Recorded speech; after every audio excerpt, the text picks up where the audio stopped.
Olá, boa tarde. Olá, boa Olá. tarde. Oi, boa tarde. Bom, nós somos da Universidade Federal do Estado do Rio de Janeiro, a Unirio. Eu sou Ana Ascar, pesquisadora e professora da Escola de Teatro, e estou acompanhada dos bolsistas Camila Barra, Antônio Valadares e da nossa voluntária egressa, Elisa Neves. A gente hoje vai fazer uma apresentação do trabalho que a gente começou, né, a estudar e a pesquisar logo no início da pandemia, lá, né, dos tempos de isolamento social, que se intitula O Riso em Isolamento, que Graça Tem. Né? Queria primeiramente agradecer a participação dos grupos de palhaço em hospitais, Roda de Palhaço, Operação Nariz Vermelho de Lisboa, Doutores da Alegria de São Paulo, Instituto Ha de Belo Horizonte, Roda Gigante Rio de Janeiro, Presente Encontro, Terapia do Riso do Paraná, e ao grupo de estudos do Jogo do Palhaço na Quarentena, que foi o que deu assim, o start, né, nos nossos estudos, que originou essa pesquisa que a gente está apresentando hoje aqui para vocês. Na verdade, o nosso interesse aqui é abordar a questão da produção do riso em tempos pandêmicos, né? E como é que essa atuação do palhaço via plataforma digital, a partir dessas experiências laboratoriais desse grupo de estudo, ela, de alguma forma, trouxe questões sobre isso, né? Então, num primeiro momento, a investigação que foi realizada dentro do âmbito das atividades do projeto de ensino do programa de formação para palhaço em hospital, que a gente tem na Unirio, que chama Enfermaria do Riso, entre abril e outubro de 2020, portanto, foram 6 meses, né? Num primeiro momento, a gente partiu do questionamento, a gente fez uma primeira pergunta que foi: é possível rir em tempos de isolamento? Né? A partir daí vieram os desdobramentos, né, que a situação mundial de confinamento social trouxe para todos, né, em todas as partes do mundo, e especificamente para a gente, para a atuação / criação dos estudantes palhaços. Tá?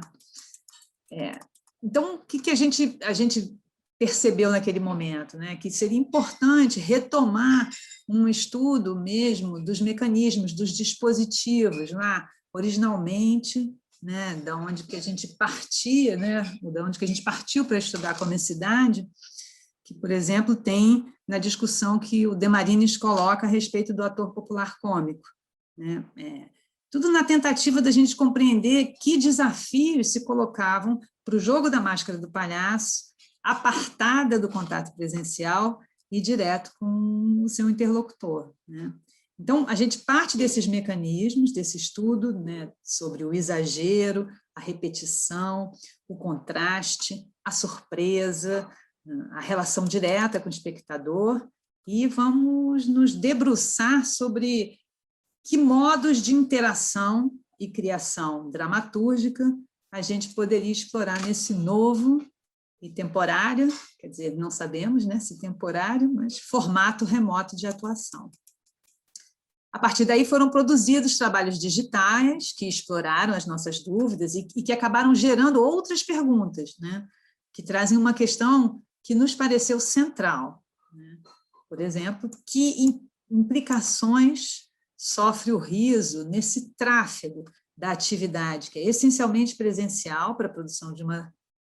nesse tráfego da atividade essencialmente presencial para a produção de uma dramaturgia cômica gerada na conexão digital. Né? Quer dizer, a atuação do palhaço, que é essencialmente presencial, para a produção de uma narrativa, né, que vai cômica, que vai ser gerada a partir dessa relação que se estabelece digitalmente.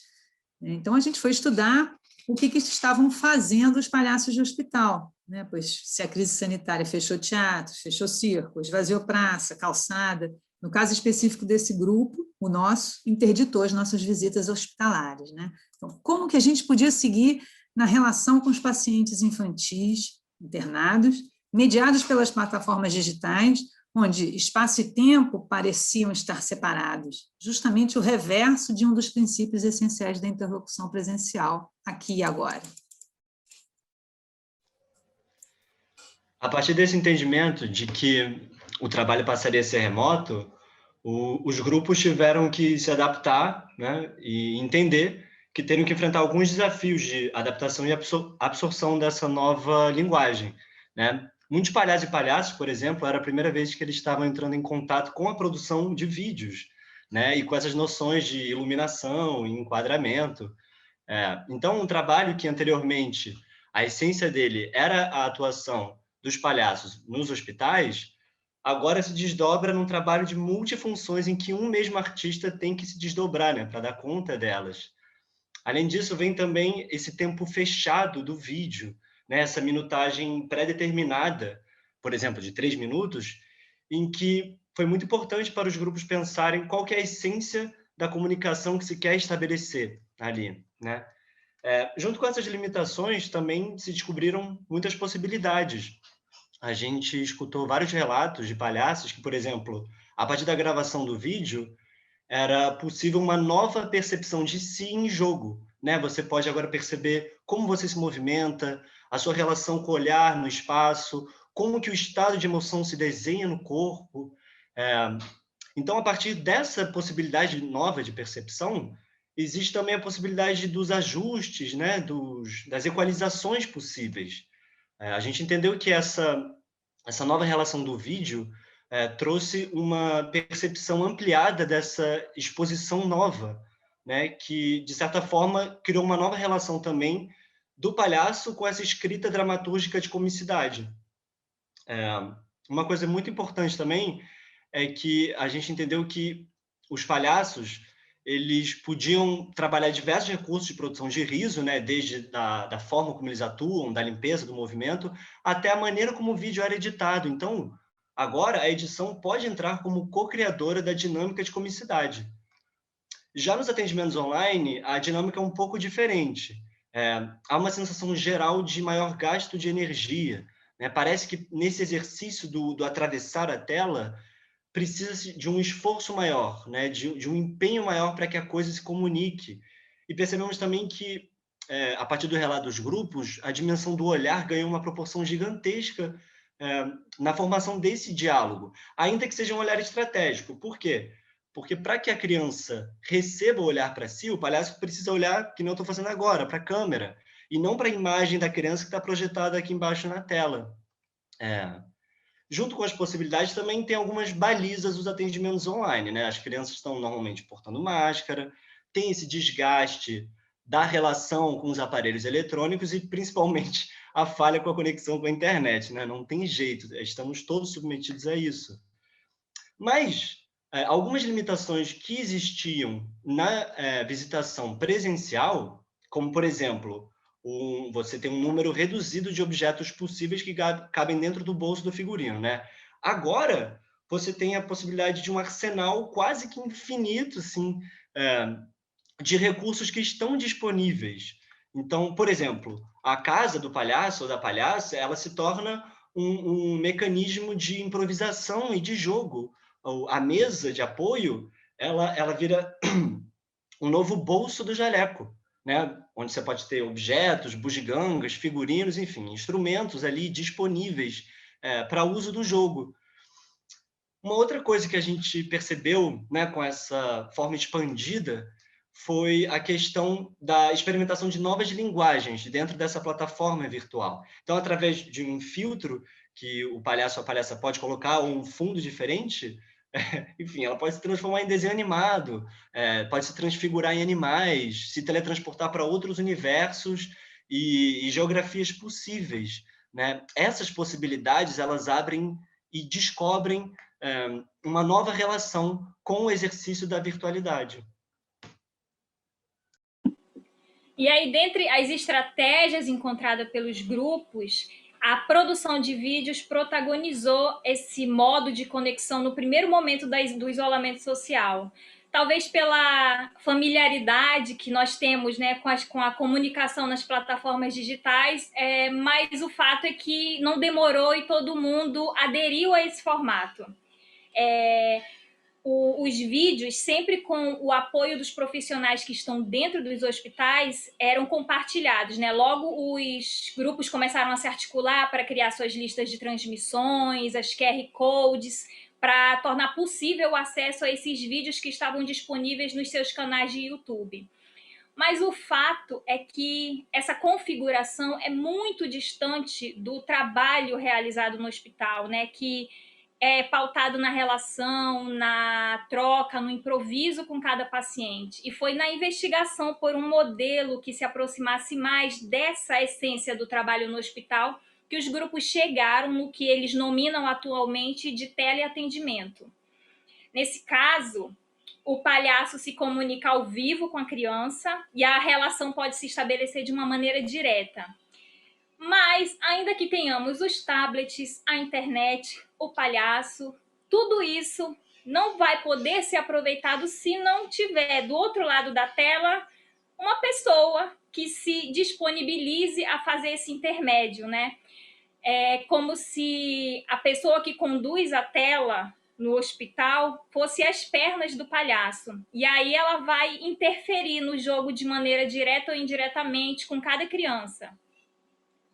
Ainda que alguns grupos também tenham experimentado o teleatendimento através de estruturas que imitam robôs para carregar os equipamentos, esses robôs precisavam ser deslocados por uma pessoa que aí se revelou, mais uma vez, um elemento fundamental para a realização dessa comunicação entre o palhaço e a criança.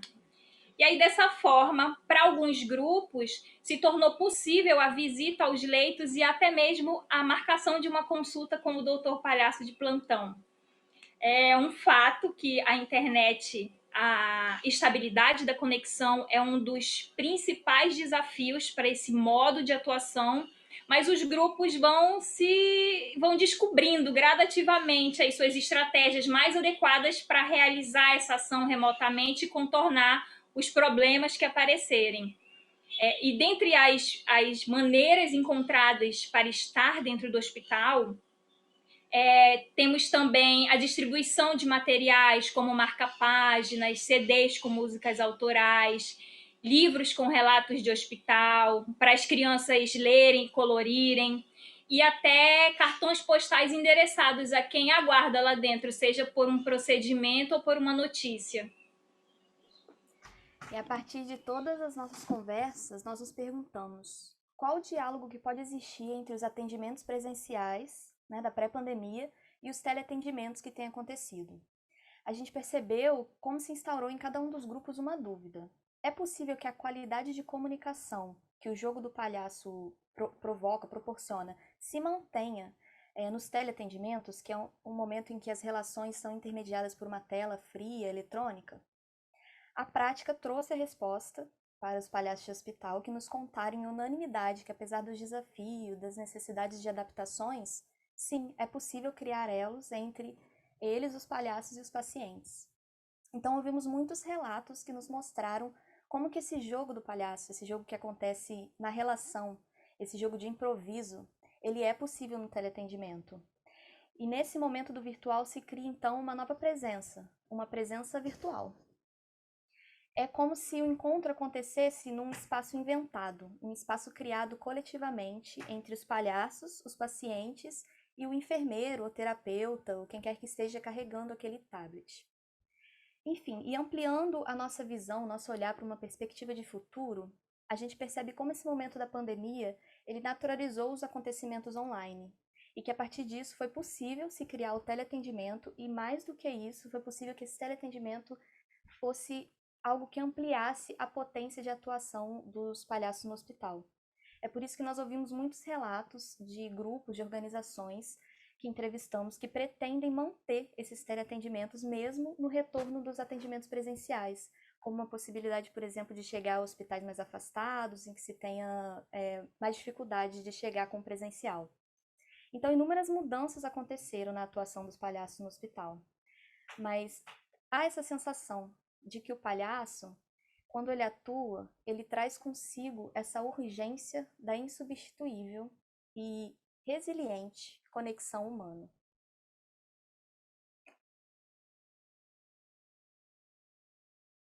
Opa!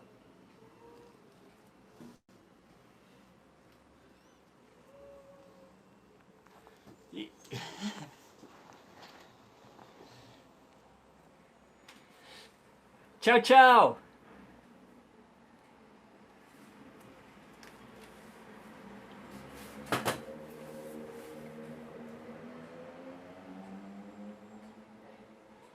Opa, bom dia, dá licença.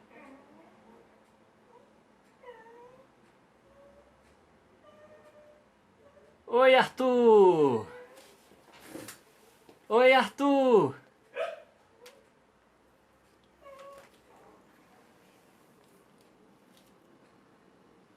Cadê o pai do Arthur? Opa, bom dia! Bom dia! Tudo bem aí?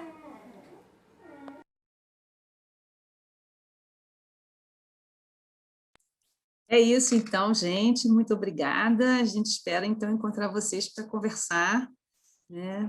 Estabelecer um diálogo aí a partir dessa breve exposição dos estudos que a gente está fazendo agora.